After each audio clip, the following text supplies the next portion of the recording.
அனைவருக்கும் வணக்கம். இந்த வீடியோ என்ன பார்க்கணும்னா அவர்பன் 2 இந்த படத்தோட கதையை தான் பார்க்க போகிறோம். வாங்க ஸ்டேட்டாக கதை போகலாம். உடல் 6 தோட்டம் பாய்ஞ்சதுக்கப்புறமா பிணைஞ்சி கொள்கிறாரு சிவம் பண்டித். ஆலியாவோட நினைவுகளோட தன் வாழ்க்கையில் அர்த்தத்தை தேடி வாழ்ந்துட்டுருக்காரு. ஒரு நாள் ஆதவட்ட நிலையில் அழும் ஒரு கை குழந்தை ஆலியாவோட அந்த அடக்கம் பண்ண இடத்துலையே இருக்காங்க.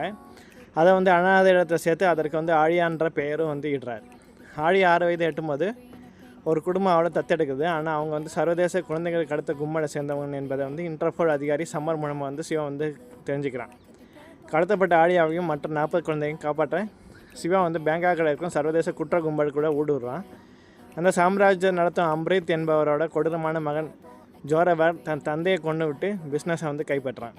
அவனது அண்ணன் சிக்கந்தர் மன அழைச்சி கொண்டவன். அவனது அக்கா சாரா வன்முறை பிடிக்காமல் இசையிட கவனம் செலுத்துவார். சிவம் தன் உயிரை பணைய வைத்து ஜோராவோட நம்பிக்கையை பெற்று அந்த கேங்கில் முக்கிய உறுப்பினராக மாறுறான். இதற்கிடையே சாராவும் அந்த நகரத்திலிருந்து தப்பிக்க எதிரி கார்ட்டர் நபீஸோட உதவி கேட்குறாங்க. சிவத்தோட பின்னணியோட ஜெய்தீப் என்பவனை கண்டுபிடிக்க இன்டர்போல் அதிகாரி சமர கொல்லப்படுறாங்க. சிவம் காவல்துறையால் கைது செய்யப்பட்டு சிறையில் அடைக்கப்படுறான்.